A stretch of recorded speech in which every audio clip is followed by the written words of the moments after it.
À l'extrême sud du Sahara algérien, vivent les communautés touaregs. L'importance du patrimoine culturel et naturel de cet espace pour l'humanité a été consacrée par la promulgation du texte de création des parcs nationaux, du Tassili Najer et de la Hagar, respectivement en 1972 et 1987. Ces communautés sont également présentes dans les pays maghrébins et sahéliens, de la Libye, du Mali, du Niger et du Burkina Faso.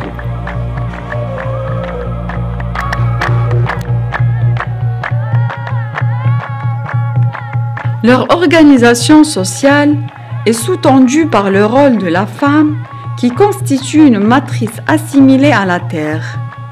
La femme touareg est la gardienne de la culture ancestrale de sa communauté, dont l'élément le plus emblématique est la musique de l'imzad.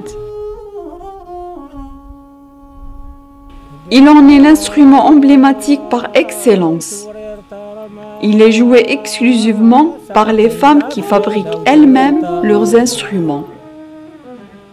Cette vielle monocorde est constituée d'une calebasse recouverte d'une peau tendue dont la préparation doit respecter une certaine épaisseur et s'entoure d'une attention particulière et peut durer environ 2 jours. Le choix de la calebasse doit tenir compte de sa taille et de son épaisseur. Elle est faite d'une citrouille locale de forme sphérique, tateklast, séchée et vidée et qui est ensuite enduite de beurre frais et laissée pendant un temps se sécher au soleil.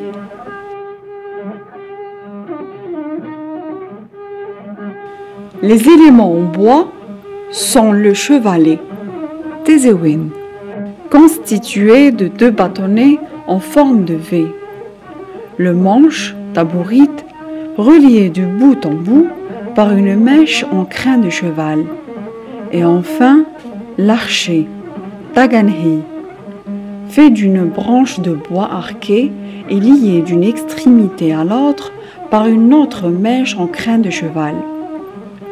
Enfin, le crin de queue de cheval, élément précieux, car appartenant à un animal à la fois noble et rare dans le Sahara.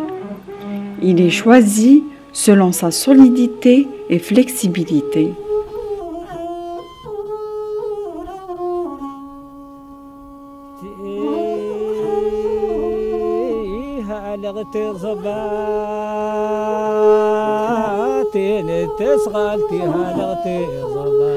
L'imzad se joue assis, l'instrument sur les genoux, la main gauche tenant le manche et pressant la corde, la main droite tenant l'archet.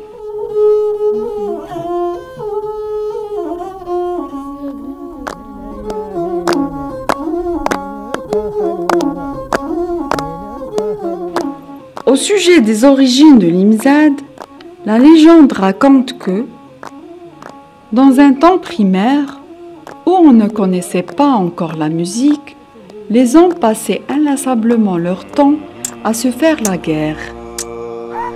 Alors qu'un jour, 2 groupes adverses se disputaient un point d'eau et s'affrontaient à coups de sabre.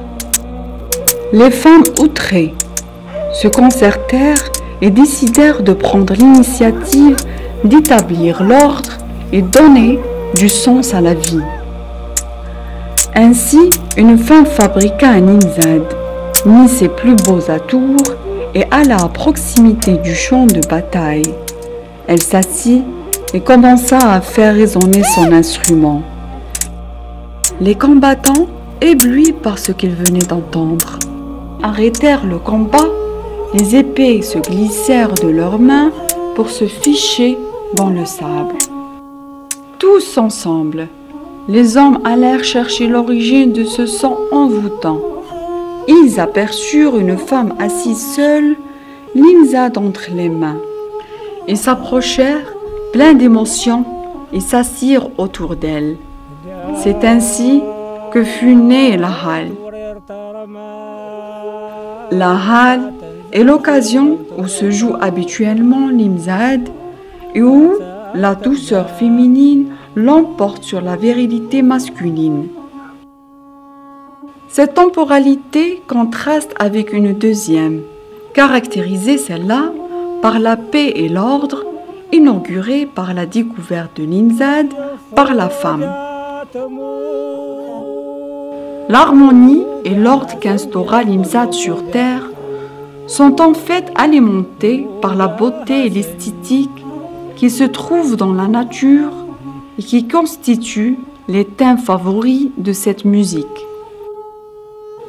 C'est pour cette raison que l'imzad est aussi sensible aux éléments de cette nature qui inspirent beauté et perfection, comme la démarche de certains animaux élégants tels que la gazelle, la dachse, l'autruche ou autres, auxquels il a dédié des airs entiers, qui les consacrent dans la mythologie, même après leur disparition du Sahara.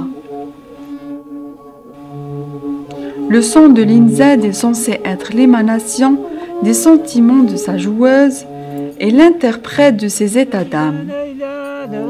Il se transforme en un médiateur qui lui permet d'entrer dans un état pouvant l'aider à prédire des événements importants pour la communauté.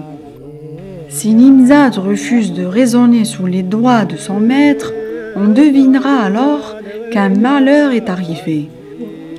La connaissance de différents airs musicaux et la maîtrise de l'instrument sont des marques de prestige et sources d'estime pour la femme. Le nombre de femmes sachant encore jouer l'imzad est en diminution et que les occasions où elles peuvent exécuter leur art sont extrêmement rares. Il s'agit de réunions très occasionnelles, entre intimes. Ainsi, parmi les 36 airs recensés dans la Hagar, seuls 31 sont encore détenus par la dernière grande interprète de cette musique, Edeber Beyet. Afin de préserver ce patrimoine inestimable, l'Algérie a pris l'initiative de proposer la pratique de l'imzad à l'inscription sur la liste représentative du patrimoine culturel et matériel de l'humanité. Elle est jointe en cela par les États du Mali et du Niger.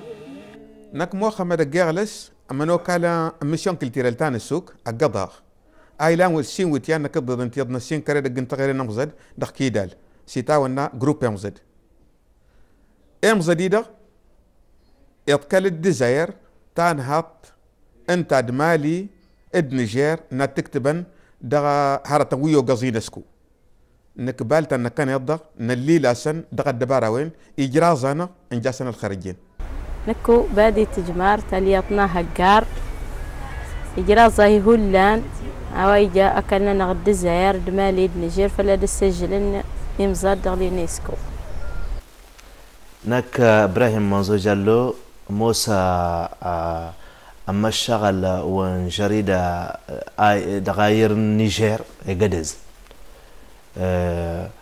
نميرو صارت واتقا الجزائر فلا تلالت الننزد نكني كل نيجر كلنا دمالي نميرو صارت وا نرى تلالت النينسكو فلما ينكو نزد